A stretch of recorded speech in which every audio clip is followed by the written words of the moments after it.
Good evening. I love saying. My phone is down. Oh, I was gonna turn on my light. Let me know if y'all think I need to be brighter, because those lights add heat to my living situation. You are your own light, Angela. Thanks, Heather. Hello, everybody who's already here. Peggy, I saw you there. Hey, and Joyce is here, and Susan is here. Joyce. Hey, Joyce. I think that's the most everybody. But yeah, I made a slide for your picture that you sent me, Joyce.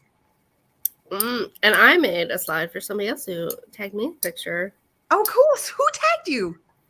Sheila. Awesome. Is Sheila here? Oh, I hope she comes. No, not as of yet, I don't think. Okay. Well, cheers to another Monday. Cheers. Cheers. I just got these swizzle sticks, and I used it to stir it, but now I got to take it out because those are delicate. So and it keeps clinking on my glasses. Mm-hmm. So it has to go away. Is it a fish? It's a whale. It's a whale? Oh, it's a little lampwork whale. I love whales. I love humpbacks. This one is not a humpback. It's kind of orca-ish, but its top fin there is in an incorrect position. It's like right on its head. Yeah, it's like he's a new wave whale. So it's like a mohawk instead of a fin. I was thinking, like, what is it? Flock of seagulls? Their hairdo? Yeah. All right. Now, where do I put this so I don't accidentally break it later? That seems to be might be safe. Susan, send us your art. Joyce says you must. Yes. I'm having a magical fruity drink because I have the day off tomorrow. Wonderful. I'm having an orange soda. It is not a tea, but I figured the orange. Mine's not tea at all. Orange is like a nod to bergamot. So my fancy glass. I love this glass.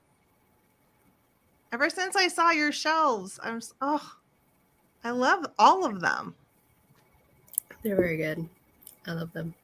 And they're kind of magic because I had scheduled a showing for the first house I was going to look at when I was house hunting. Mm-hmm.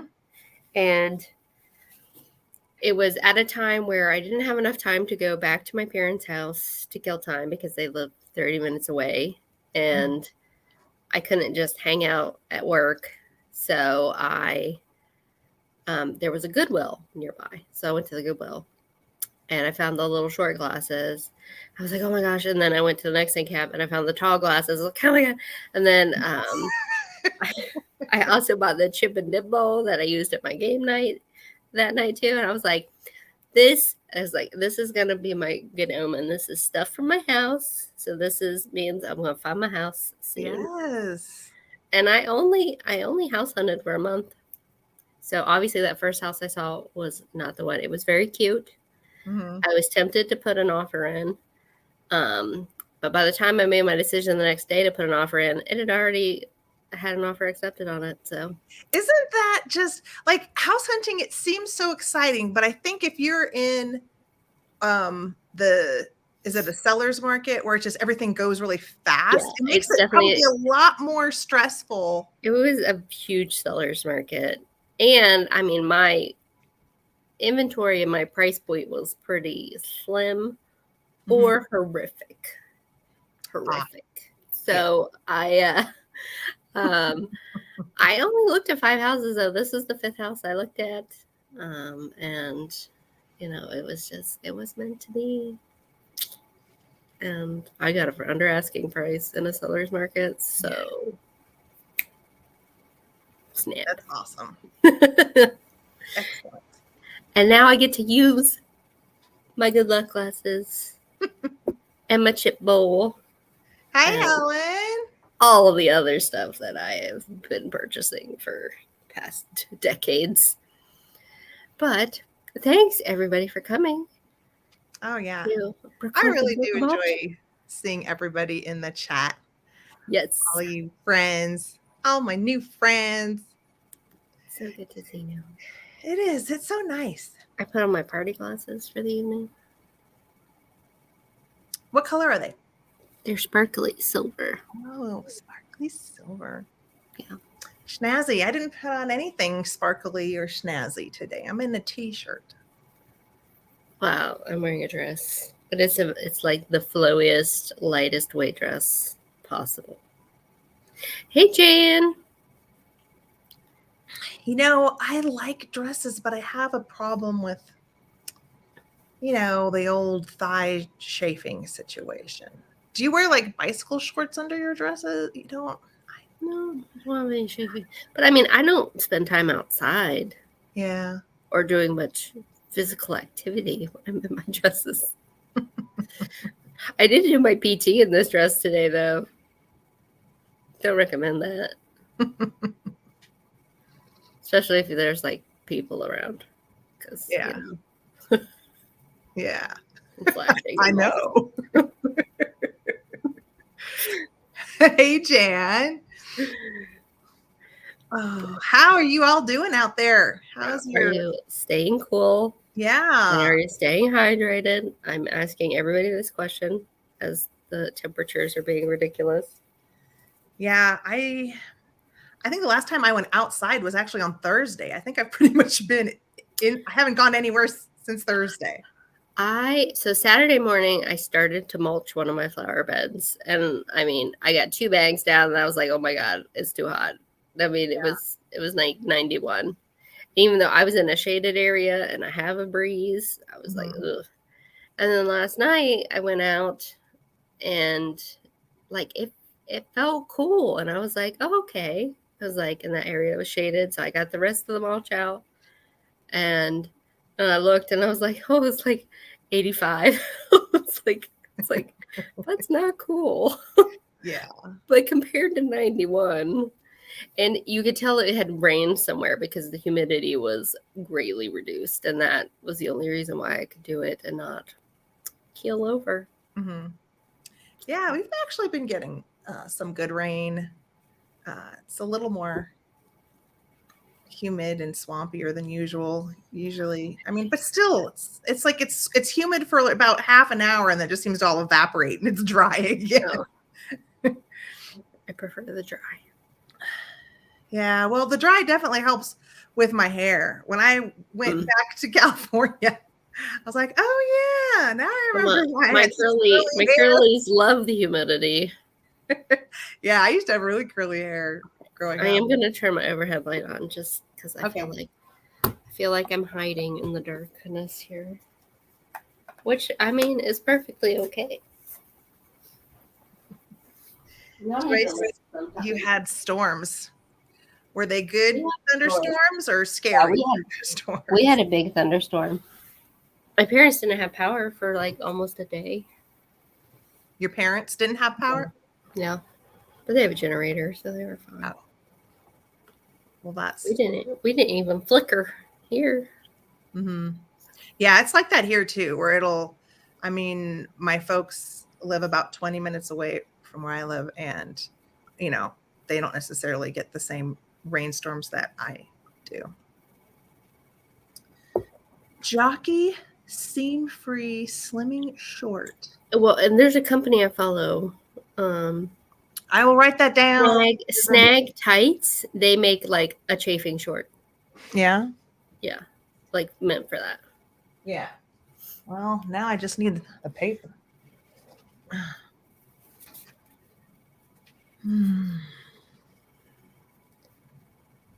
But I'm guessing she's recommending it because it's like really thin, is what it sounds like. Yeah, these are like meant for summertime, so they're supposed to be thin too.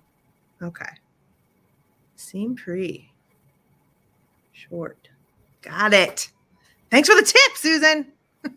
I can always take a good tip. Well, Oh, that was probably. shall we dive in? Do you want to dive in? We can dive in.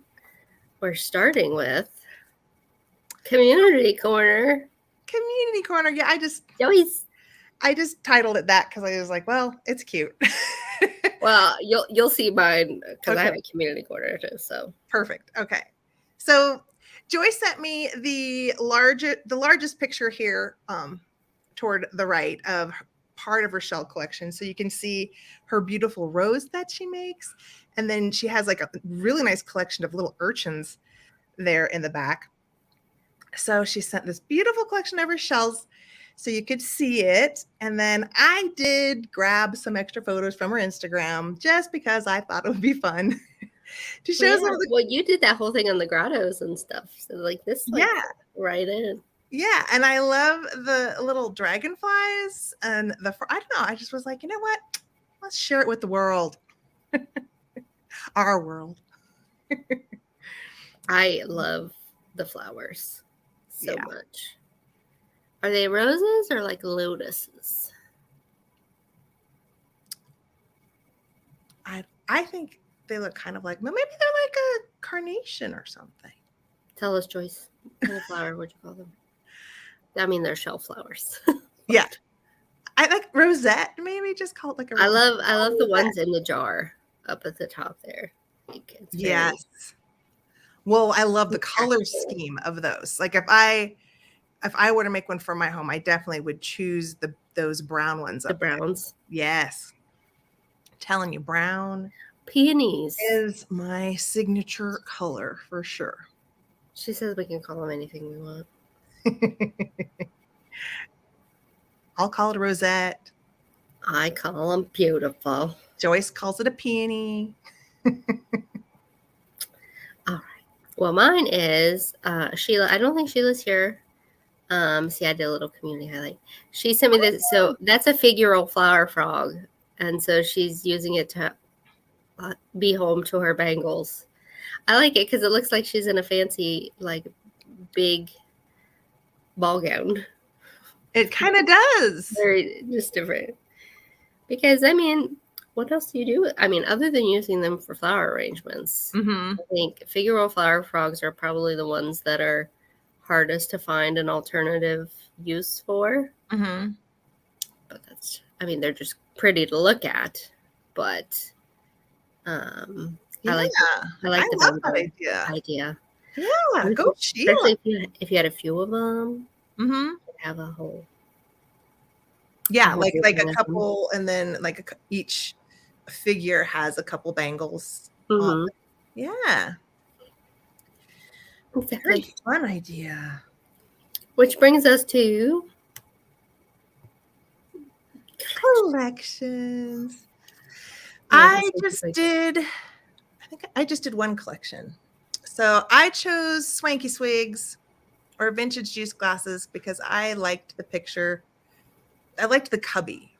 I like that shelf. Yeah. Yeah, I think a good cubby, especially if you like retro, where you paint the cubby a certain color, I really do think it lends itself to displaying that mid-century Well, graphic so paint. those glasses, Pardon? the glasses that are on the left, third row down or second from the bottom, that look like little nesting dolls. Those are vintage.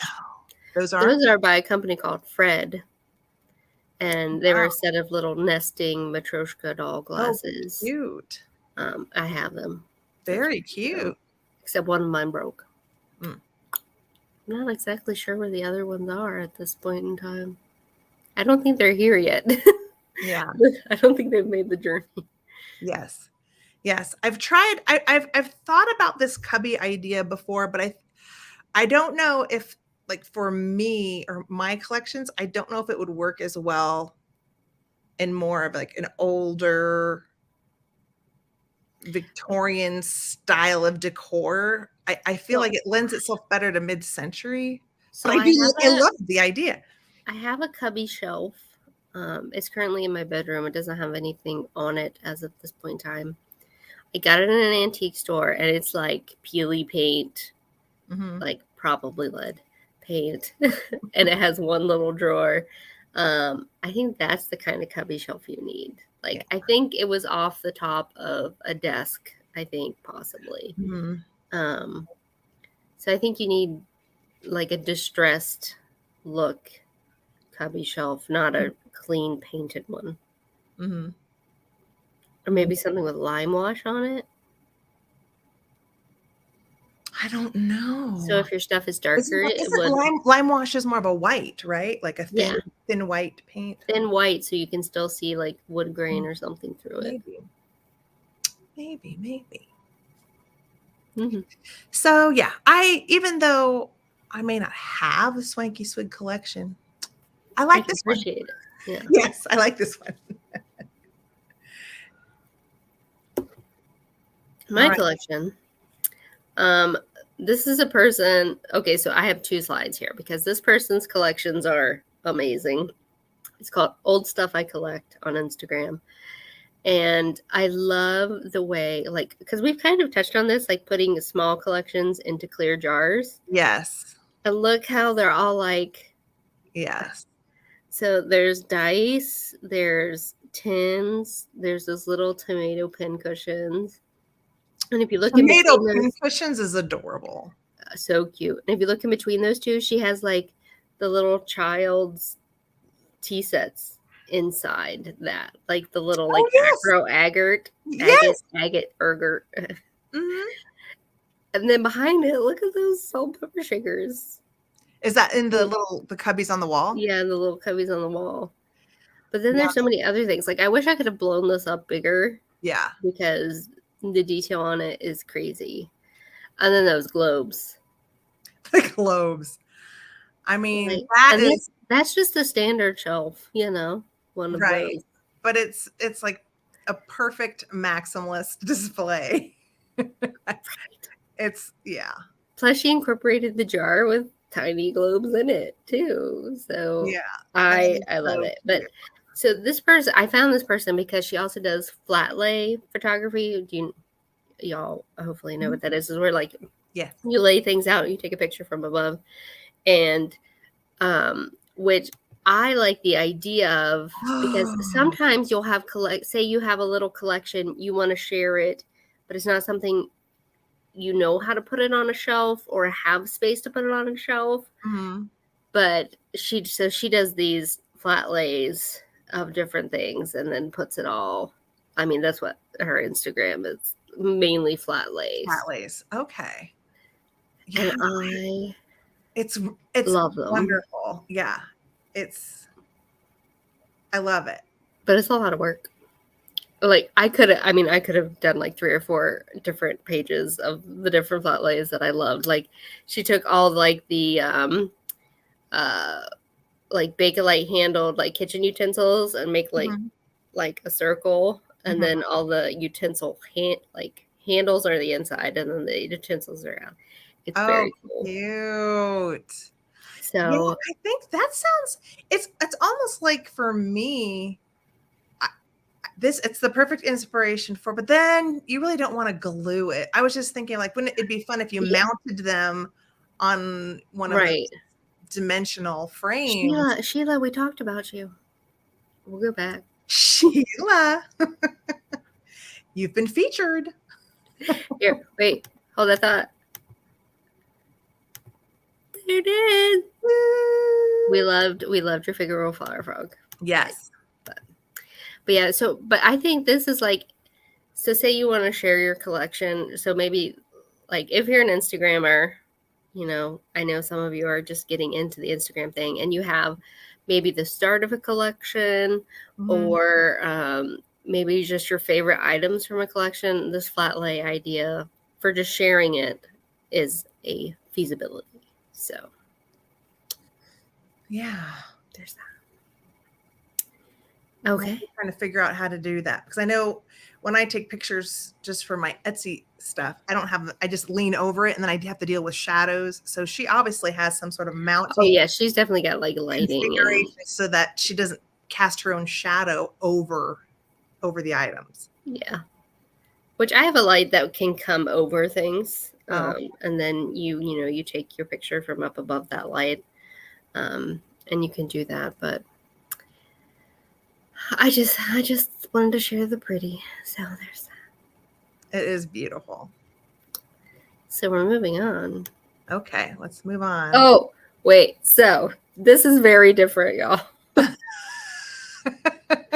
Have you ever heard of bardcore? No, but I like it already. Bardcore is people who embrace like medieval music and, wearing armor and doublets and whatever have you. And I am a huge fan of mixing things that should not go together. Mm-hmm. Like I've said it before, I love a dichotomy, and this bardcore music is the essence of that.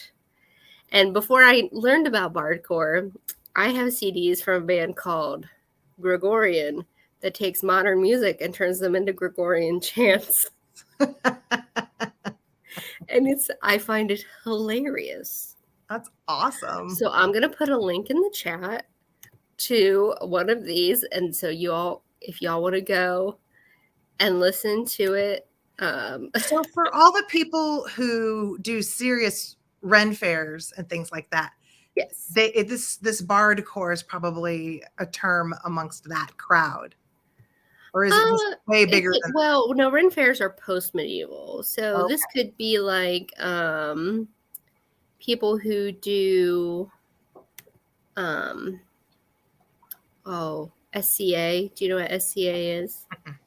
It's the Society for Creative Anachronism. Never heard of it. They dress up in period things and then they fight each other. Like, there's a big get-together of them. Actually, it might be happening now or very soon in PA. It's called Penzic War. And they get together and beat up on each other with swords, etc.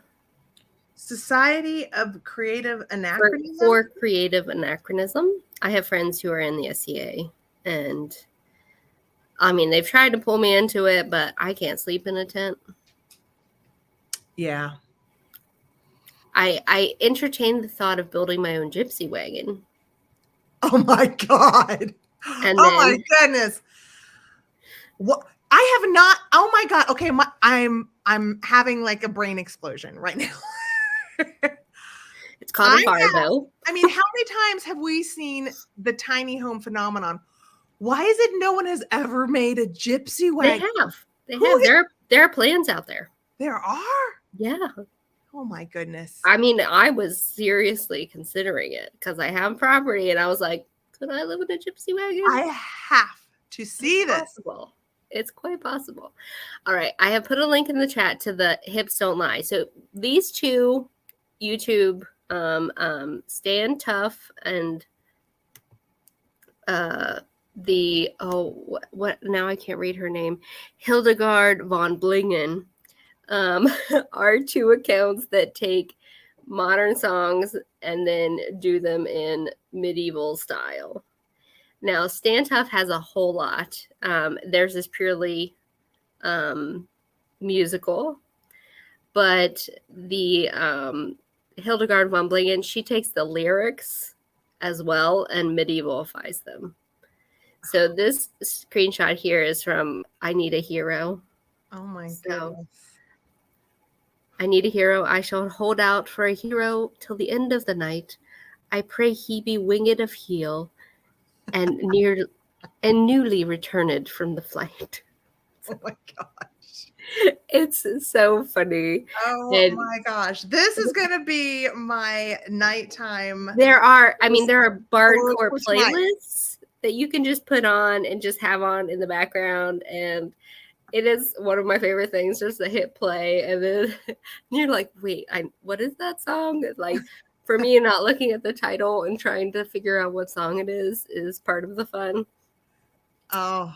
But the Hildegard von Blingen one, she also does she doesn't have as many because she also does drawings to go along with it. Like, this is like a little moving scene that moves along this illuminated looking manuscript throughout the. So basically, she makes little music videos for her. Yes. Stuff. That's so neat. So yeah, so this is a huge departure from what I normally do for Media Buzz. But I was like, because music is a big thing for me. I love Ren fairs. I wish there was one closer to me, but Yeah. you know, what is. There's a lot of, I mean, kind of recorder more than a flute sound in the medieval. And there's lutes and mandolins and all of that, but I highly recommend the Hips Don't Lie one because, well, it's one of my favorite songs, but then in This is so medieval fun. form. I am seriously looking forward to tonight. Yeah. I'll play you one when we finish. Awesome. Okay. I would play one right now, but you know, yeah, copyright, etc., etc. So that's my first Media Must for the evening. I love it. I love it. Oh, this is I did mine 2 back to back. So That's this is, you know, the other side of my personality here. Yes. So Mr. Selfridge is a drama that was on Masterpiece Theater, and it was about the formation of Selfridges, and the image at the bottom lower corner is the actual front of the Selfridge store that still exists in London. He was an American businessman who started this store early 1900s in London. So of course it's that era where we love the fashion and, you know, women are, you know, suffragettes, all of that is happening at the same time. And I mean, Jeremy Piven, I never really saw him as a very serious actor. I know he sees himself as a very serious actor. Well, it's just the things that I watched him in. Yeah. I've always liked him, but I have heard things. I saw that Peg, and that's not quite right. But this was, I know I've seen this. It's just been a while. There are only 4 seasons. I've actually only seen the first 3 because that was what is available on my streaming service. So hopefully I can watch the last season at some point in time. But you know, it's just drama. It's silly, but like the sets, the costumes, everything else. The sets, because I mean, this was a time when the big department stores were really, when they became a thing. It wasn't a thing before he like started. Right. But it was like, it was the beginning of that big department store spectacle and giving the customers like a super wow experience, like Marshall Fields with the well, he's the one credited with saying the customer is always right. Yeah. And it's just interesting to watch. I'm sure not completely historically accurate, but as far as the names of the people, they also bring in like Arthur Conan Doyle and some other, you know, big things. So the Paradise, yes. So I think I saw that series too. It's one of those ones where it starts and you want it to keep going, or it just kind of falls by the wayside and you get all sad that it didn't. I almost did of the same. But it's a Spanish series called Cable Girls, about when like the telephone. Yes, I haven't watched it. I think I've seen it though on Hulu or something like that. I think I might have watched it on Amazon. I can't remember, but it's a good watch too. But unless you speak Spanish, it's one where you need to watch the subtitles. And like these days, I have to be able to put it on and not have to watch it. You know what I mean? Yeah. It needs to be on while I'm doing 5 other things. So this is good for that. This is, you know, it's kind of fluffy. So yes, there's very 2 different medias for me this week. That's awesome. Okay. I picked one media. I picked a movie.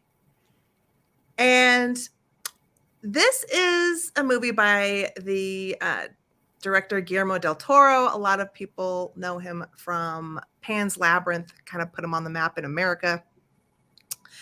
And I did included more pictures, but this one on the left with the scary hand, it does. So I didn't want to like just do the cool pictures and have maybe one of you decide to watch this and think that there weren't any scary images in it. There are quote unquote like very scary images, but it's not really a horror. It's actually really cool. And so I definitely recommend it as a story. All right, if you come here, I'll watch it. Because I can't watch it by myself. Well, let me here. If I can just do like a little spoiler, because most of you Spoiler maybe, alert. yeah, Spoiler just alert. like a little spoiler.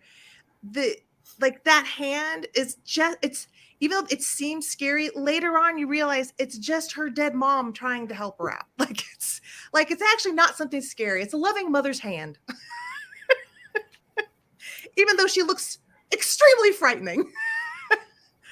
So Hey, yeah. Norma Jean. But the house, I mean, it's a very dark Gothic set. It's lovely. like the most romantic haunted mansion you could get into. So go to the next slide, and I'll. Okay. So the three main actors are Tom Hiddleston's in it. Yes, Mia Wasikowska, Jessica Chastain, Wasikowska, and Wasikowska, and Tom Hiddleston. In Polish, W's or V's. Okay. So you can see some of the beautiful costumes in this film. I mean, and great actors. I promise, if you can just get past a little bit of scary imagery, it's really good. Okay. Well, Norma Jean, so we do a few different, I don't know if you've watched our show before, but we do a few different segments, and this is our segment called Media Must, and you just missed me talking about really random music, so you never know. You never know what we can talk about. Yeah. I mean, I love Tom Hiddleston. Is he a bad guy in it? Probably not. Yes, it is the guy from Loki. Yeah, I like Mia Wasikowska. Jessica Chastain is always good too. She's always good. Yeah. None of them disappoint, and again, it's one of those really, it's meant to be like a moody, oh my gosh, this house is so scary. Like, you're supposed to have this suspense. Look at those sleeves. That kind of reminds me of, did you see, so we are going to talk about movies now. It's called What Lies Beneath. It's the only scary movie I like. Tell me about it. I might have. Harrison Ford and Michelle Pfeiffer. Is there a lake involved? Well, there is water involved, but she gets messages written on the steam after her shower and stuff. There's a ghost. Yeah, I'm sure I've seen it, but so long ago I could definitely watch it again and be completely surprised. Well, I mean, I can spoil it. The thing is, you think she's being haunted and whatever. It turns out that Harrison Ford, her neighbor, killed his wife, and it was the wife trying to tell her, "Hey, get out. He's a bad guy. Yeah, keep away." Yes. Same idea. And then he's chasing her or whatever. They end up in the water. Okay. And then the wife makes him drown. Okay, I think I did see that. Yeah. That's awesome. Yeah, this is similar where it ends up. I haven't seen it, Norma. Where she is technically saved and being so it's good. It's good. Okay, but still, I have to have a person here if I'm gonna watch it. I can't watch Stranger Things. I know everybody's watching Stranger Things. I tried. Okay, when it first came out, I tried. I got into is it the first 5 minutes, and then there's a bike. An abandoned bike and the wheel is just spinning. Literally the first 5 minutes of the movie, I'm like, nope, I can't. Okay, I'm done. I can't. Oh, I want to watch it, but I need a handhold. You know what? I need someone to spoil it for me. I need someone to be like, okay, this is what's gonna happen. That's how I had to watch Downton Abbey. I watched out. I was like, okay, I got to read ahead, because if somebody's gonna die, I need to know about it, so I can mentally prepare myself. Yeah. What always helps me if something gets really scary or something is I just picture, okay, this is a set. There's camera people on the other side of what I'm looking at. I picture, some, gaffer, with, dirty, hanky hanging out of his jean pocket. And then I try to think about this set isn't even full. On the other side of that wall, it's just posts and like I Nothing. try to remove myself from the world if it's too scary. Yeah. See, I can't. I like to get into it. No, I do too. Live But in it. I usually don't do that. But if, for example, way back, I don't know, whenever it came out, but I saw, what is it called? Oh, it scared the crap out of me. Gremlins. No, not that far back. That's probably what scarred me for life. Was Gremlins. It had Buffy in it, and it was a remake, The Grudge. The Grudge, because I saw it in the movie theater. I think with all the sound, that scared the crap out of me. Oh, I don't recommend the Grudge, The Grudge. Don't recommend it. Very scary. Okay, I'm gonna watch it. All right. So, our next segment is inspiring interiors. And so I kind of went down a huge rabbit hole. So like I was thinking about what I would love to do in my bathroom, and like Turkish tile is one of those things that I absolutely love. So this bathroom on the left, I'm like, oh my God, I want to do that in my bathroom. I love it. And then when I was looking at images, the tile, right? Oh, it's so good. And the minimalist sink in front of the tile. It's beautiful. So and this I would say is like a very modern take, and I still love it because just the amount of decoration in the tile itself. The only thing I might do is I might change the mirror to a more fancy mirror. But other than that, like a French ornate mirror. Pardon? I think that would look cool. Like you make some French. Yeah, like there. That. Yeah. Just because I like ornate, but man, that's a fantastic tile. It also needs a chandelier. Yes. So, but then I happened upon this image on the right, and this is from an Hotel Particulier in Paris, which is like a private residence that was built in the 1800s for this woman, Esther Lachman, who was married to someone named Paiva at the time. Now, listen, I went down this whole route. This woman, she was a lady of the night, shall we say? Ooh. But she was one of the ones who was successful at it. Like she immigrated she was very poor parentage in Russia, and like came to Western Europe, married her way to the top, shall we say. She became a marquise at some point in time. She married this guy, Paiva, and he built her this mansion.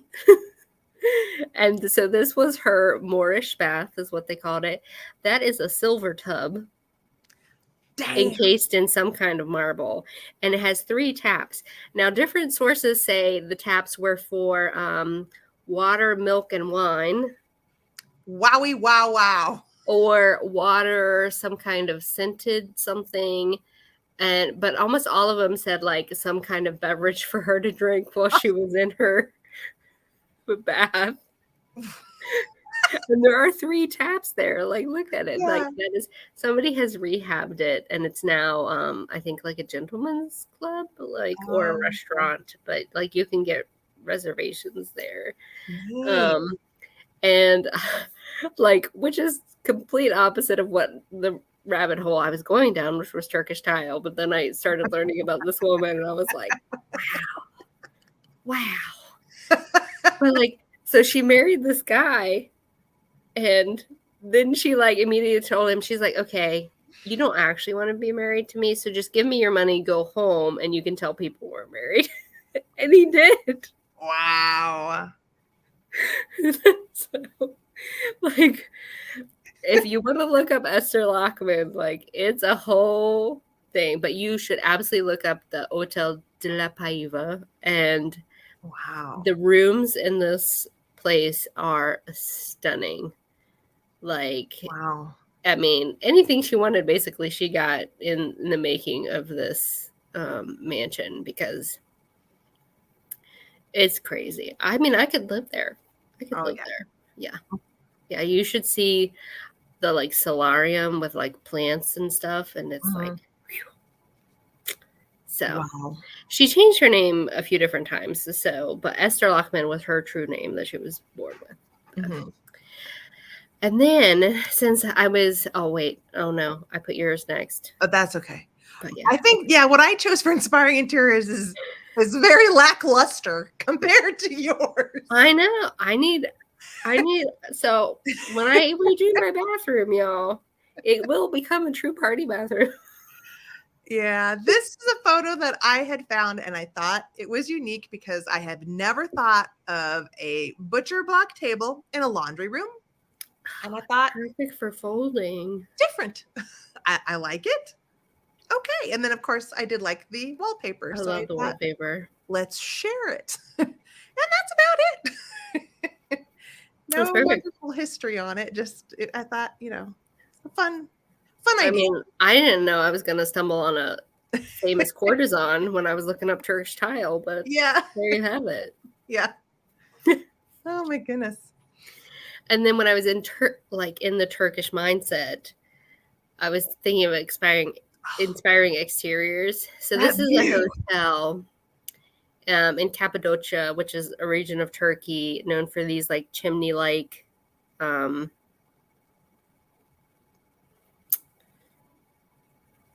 earth structures. Oh, okay. And I have a friend who actually went to this region of Turkey, and it's known for, you can see the hot air balloons in the right-hand picture. Like basically all the time people are taking hot air balloon rides because I guess Wow. the weather just and the open space just makes it perfect for hot air balloons. But I mean, inspiring exterior, I just want to throw down blankets and huge pillows and have a little nibble feast.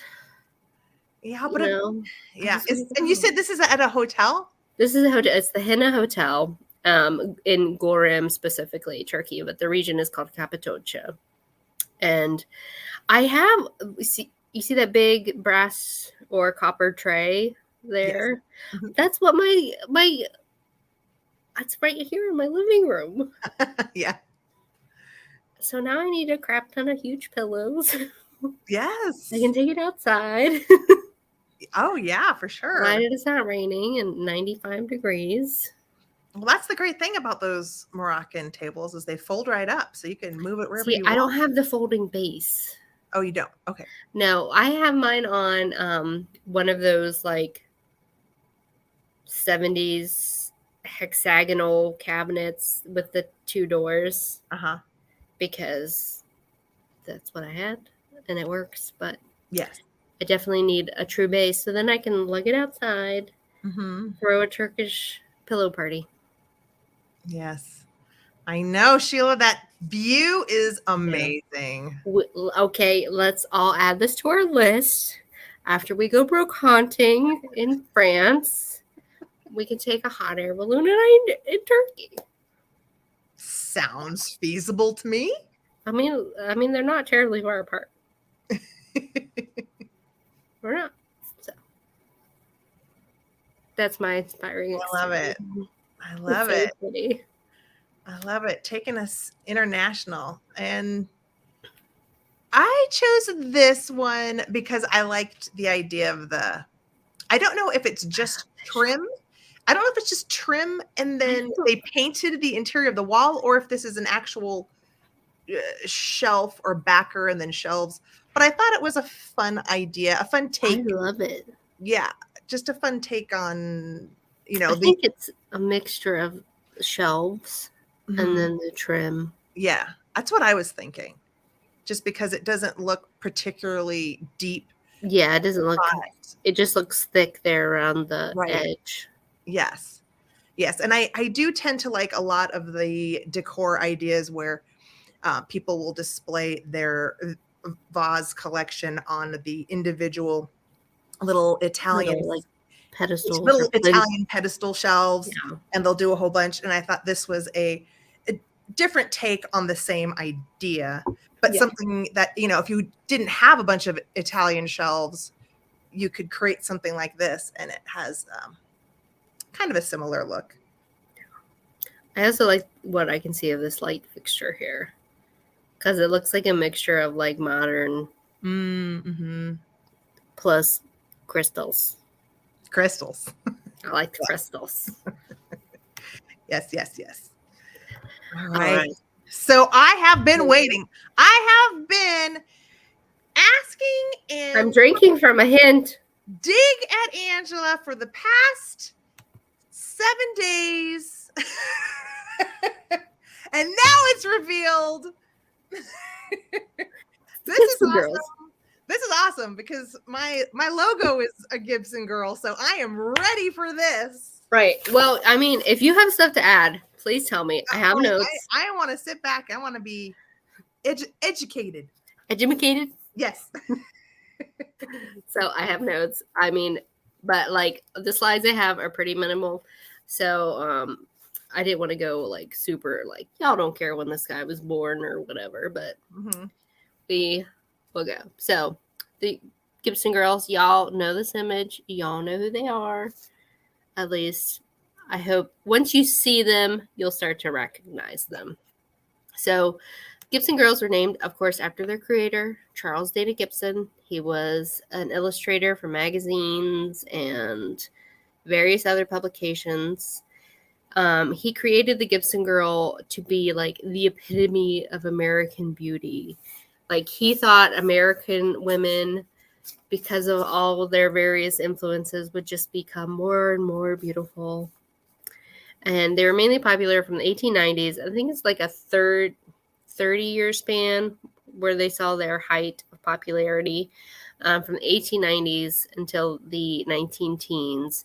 World War I is largely what put a kibosh onto its popularity, plus some other socio-economical things that were happening. Let me move past this here. Oh, next slide. So, largely this is considered. Now, I love this image because you kind of see the question mark, and so this image is noted as "Woman, the Eternal Question," but most people consider the Gibson Girl to be the first like American beauty standard, and shall we say the first unattainable American beauty standard. Those tiny waists. Those tiny waists weren't a thing. They weren't real, yo. If you watch Bernadette Banner, she talks about this because that shape, that because if you look, he wanted them to be tall. He wanted them to be thin. He also wanted them to be voluptuous. He wanted them to have this tiny, thin neck, but then have like 8 pounds of hair on their head. It's not feasible. It's not feasible. Okay? But people love this shape, and it was attained through like the miracle of clothing. So there were corsets and padding, and from a distance, you could be my size and look like you have that shape, depending on how your undergarments were constructed, etc. Again, my girl Bernadette Banner, she covers all of this, and she's a dress historian, so trust her, not me. But the bouffant hair or the waterfall curls, hey Michelle, were key hallmarks of a Gibson Girl. And then there was the actually wait, I think I have the he used many, like his wife, his sisters, as the original inspiration for the Gibson Girl, but the person people call like the muse is Camille Gifford. He put out a contest, offered $2,000. I was gonna look up what $2,000 in 1890 was in today's money, but I'm sure that's a lot. Yeah, That's a good amount of money.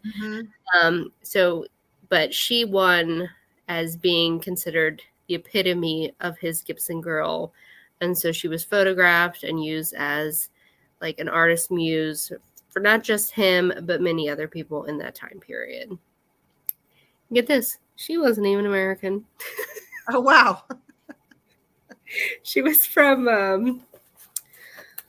I have a whole other page devoted to her, Belgium, and was raised in Sweden, Norway, and then made her way to Boston. So, thank you, Michelle. $58,000. Wow. That's a crap ton of money. So, I mean, It is. Just for the height of her hair and the trimness of her waist.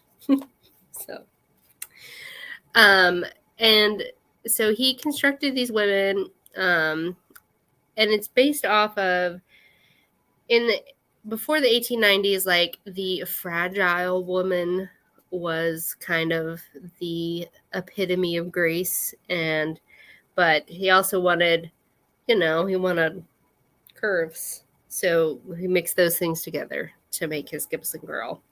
But, they couldn't be lewd.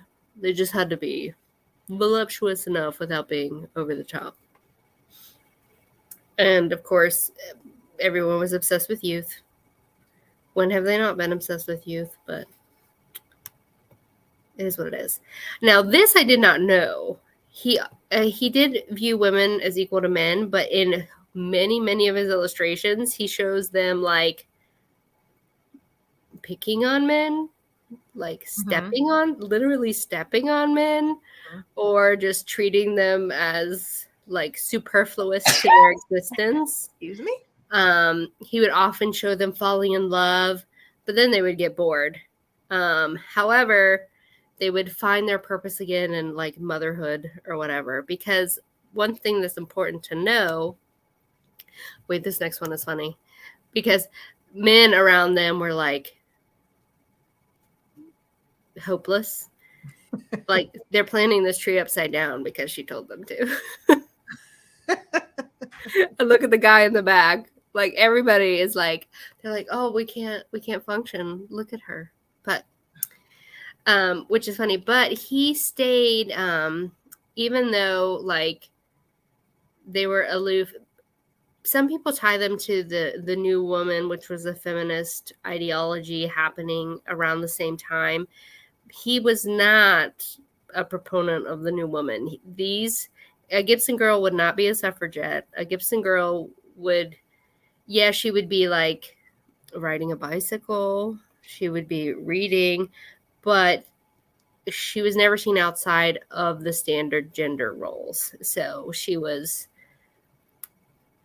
to be pretty, but to stay in her place, if that makes sense. So, and that's partially why it fell out of fashion in World War I, because y'all know women had to pick up the slack during all the world wars, and we weren't happy staying at home just being pretty with waspy waists. So that was the end of the Gibson Girl. Now, there were people who picked up the look of the Gibson Girl and moved it forward, like Harrison Fisher, I think his name was. He was largely the person who picked up where Gibson left off. But he was a painter, so there was a lot more color versus Gibson's images. And let me make this smaller because that's all my slides.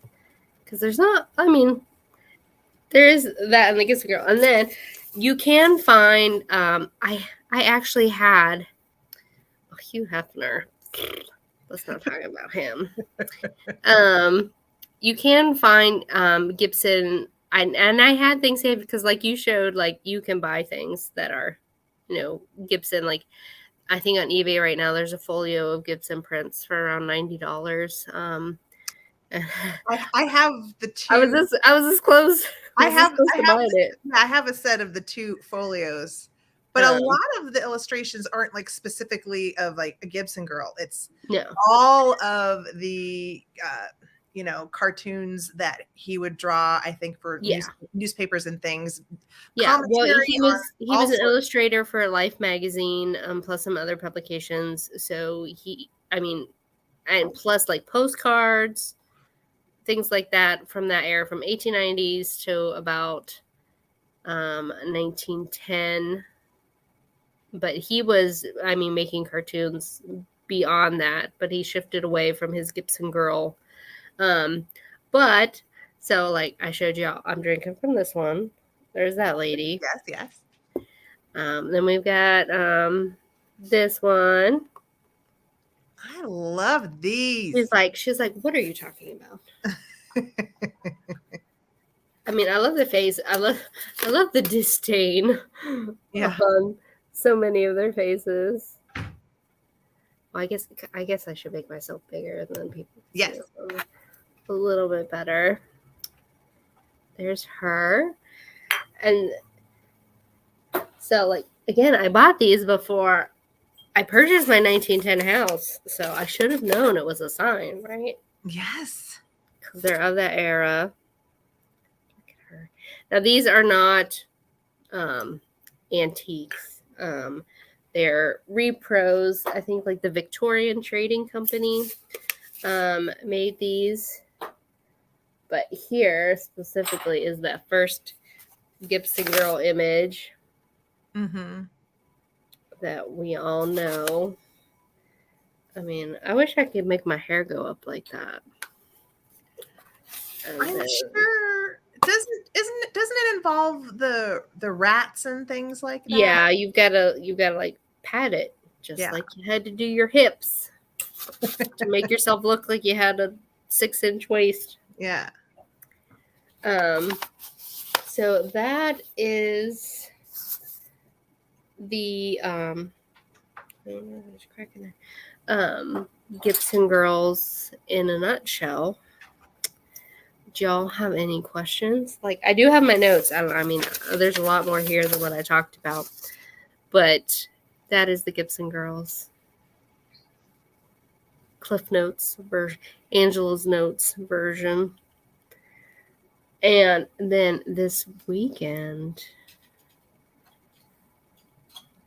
this lady, now I was able to take a picture of this and decipher the first part of it. So this was given as a retirement gift to some lady on July 14th, 1906. Wow. Okay. Ooh. Is it hand colored? I have no idea. I can't tell. Ah, and the frame. I love the like accentuated oval. That's awesome. So she's going on my Fancy Lady gallery wall. As soon as I get frames for all the stuff that I have. But yeah, that is. I don't know who the Harvey Girls are. Harvey Girls. Oh, yes, the Harvey Girls. That is a movie with Judy Garland. It's a musical. It's a musical, and I'm trying to remember the basis of it.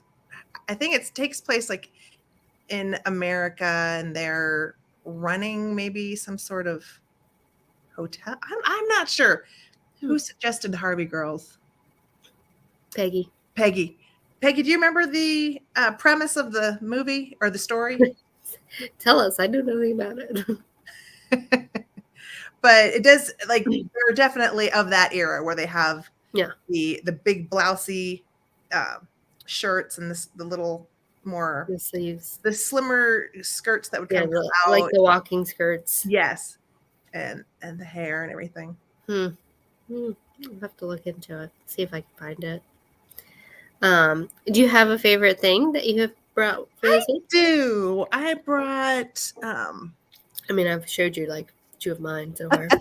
But I still have another one that I got this weekend. Yes. Well, this I got before I left on my trip, but not too much before. So it's still kind of a new favorite thing. Although I guess they don't always have to be new favorite things. They can just be a favorite thing. But it's a really oh wait, let me make you bigger. Oh yeah. Let me bring you over. It's a really pretty brooch with really nice stamped details on it. You can see in the back. Yeah, and it has the C. Well, Yeah. that C clasp on it. So, and I got this at a really good price. I think I got it for about $9 or $10. Like it was on super sale for, like the whole case was on sale. So I tried to find a good piece, and I thought this one was worth it for sure to Very take. cool. So this is a newer item that I got for myself.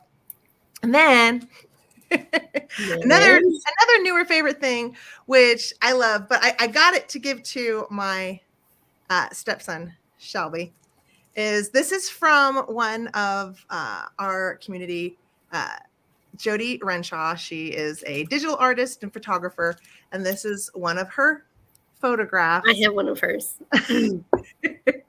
And so I ordered this one.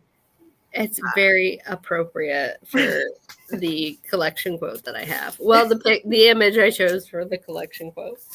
But it's very amusing. I think it's something that he might get a kick out of. So I got it for him. Now, y'all know, I thought.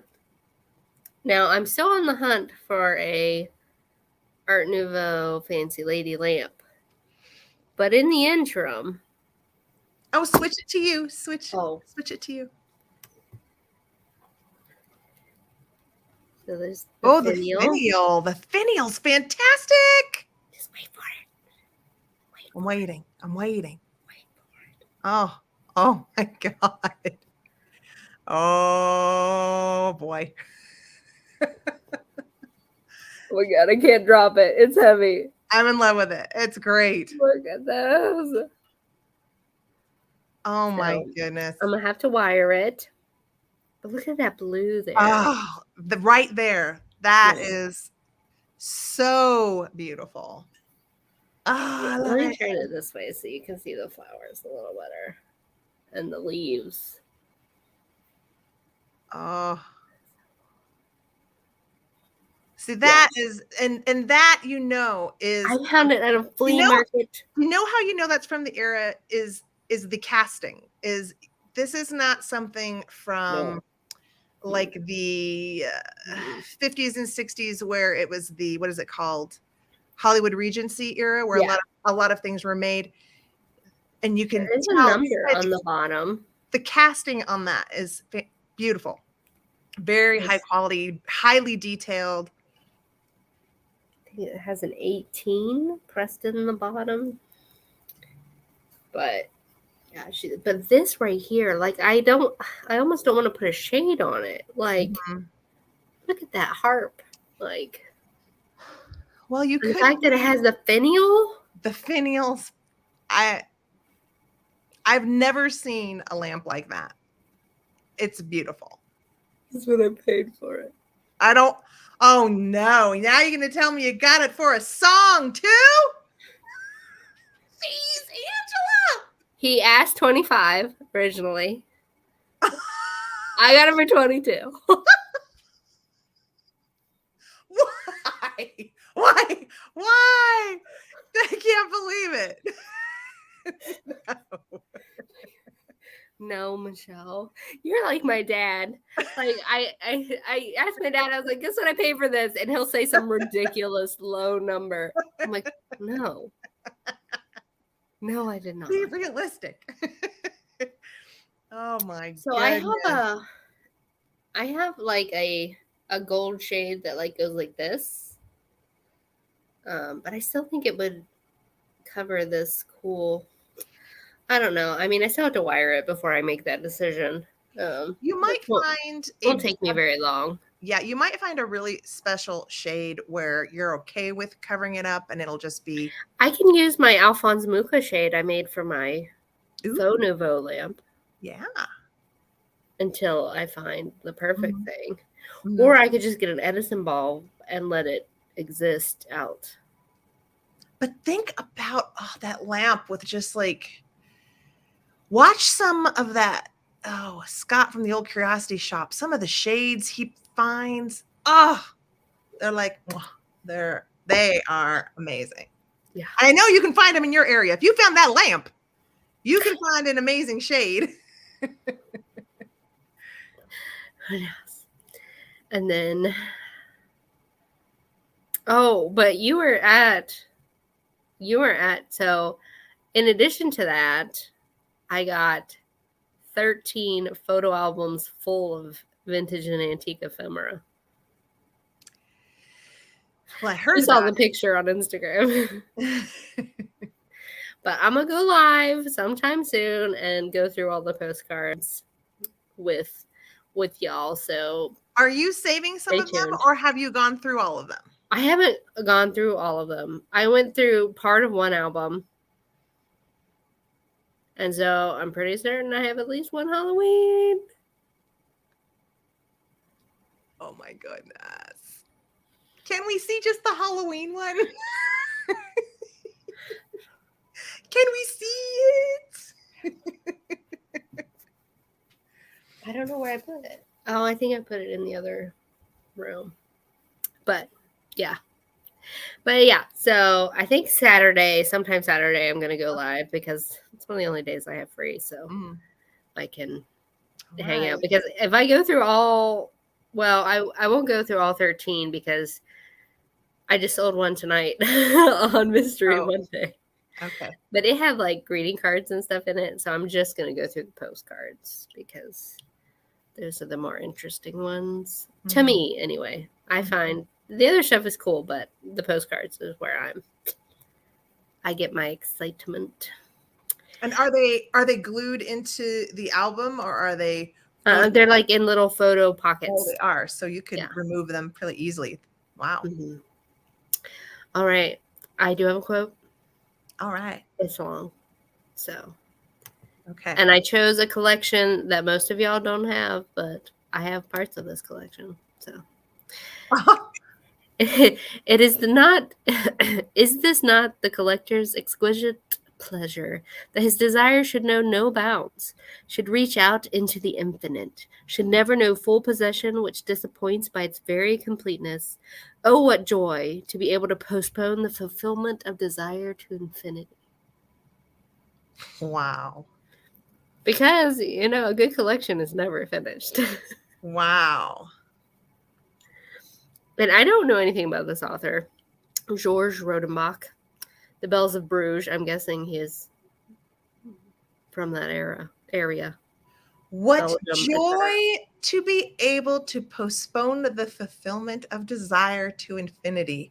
Yeah. Oh my goodness. I need that on the wall. Isn't it great? Yes. Because I'm going to just leave it up. But wouldn't you be sad if you found everything you ever wanted to find? What would you do then? Yeah. What would you do then? See, that's kind of why, other than uranium glass, for the most part, I'll take all uranium. But there's so many different pieces and patterns of uranium glass. I can be forever entertained with that. But as far as, say, swung vases, I have a couple, and I'm good with that. But, I want to know about something I've never seen before. Mm-hmm. Like this lamp. I've never seen one like that before. Mm-hmm. So I had to have it. And I love, the story of postcards because, especially ones that have been sent, trying to decipher the writing or what the intent was behind it. Mm-hmm. Or understand the humor that's, went out of fashion 6 decades ago. Yeah. That's funny. The way, so that's I always find something new, when I'm out and looking, and then I'm like, oh, I have that, but I don't have to have all of that one thing. I just, Mm-hmm. Yeah, sometimes I do that, but then I see how much I like in photos, how much I like a group of them together. And then I start investing in, amassing a collection. I know. Our celebrating collection segment is all that. I love it, but I also love the collections, especially tiny things, because they're not all just one thing. It's, it's all a similar size, but it's all different. It's a whole world. A whole new A whole world. tiny world. So I will Oh, put that quote away. And I mean, we're over an hour here tonight. we people. are. Well, this was awesome, though. It was worth going over 10 minutes. Yeah. Yes. I don't have to wake up early tomorrow, so that's why I was in no hurry. Well, Except our local Goodwill is 40% off everything tomorrow. Uh-oh. I might have to wake up early for that. Oh, I don't know. Oh, Geneva, somebody did have a teeny tiny swung bass. And I bid on it. I did not win it. I think it was like 5 inches tall. Yeah, and I wanted that one because it was tiny. But. Oh, yeah. Okay. Sorry, I had to go up higher. Yeah. But I've got so many things that I want to go look up now after our show tonight. I want to look up the Gypsy Wagon. I want to look up the Scene-Free Shorts. I want to look up Camilla Gifford. A whole bunch. Yeah. There's lots. Yeah. You gotta take notes. But y'all can watch this again if you need to go back, and then I'll try to put some stuff. If there's something you want to see in the description added, let me know and I can add that, or I can put it down in a comment. But but y'all should go listen to some Bardcore. Yes, Hildegard von Blingen. Von Blingen. Here, wait. Let me end the night. Let me find one that I think we all should listen to. Okay. Then we can all know that we're all getting off and we're going to go listen to it. So it's like listening to it together. Let's see which here we'll take a vote here. We have Jolene. Okay. Orinoco Flow. Somebody that I used to know. Bad Romance. Oh, okay. That's the What is Love? Yeah, it's Lady Gaga. What is love, baby? Oh, let's listen to that one. That one? Okay. I think that was her first one. It was like 2 years ago. Oh, okay. Okay. Get the link here, and then we'll all sign off. Okay. Listen to it. All right. Yes, thumbs up if you would. We love having you all here, and thanks everybody for hanging with us and comes to visit with us, spending time. Again, if there's anything you want to share with us that you'd like us to share out, feel free to do so. If there's a topic you want us to cover, let us know. In the meantime, go click that link. Enjoy some Bardcore. Let's go listen to some Bardcore, girls. See you next Monday. Goodbye, everybody. Good night.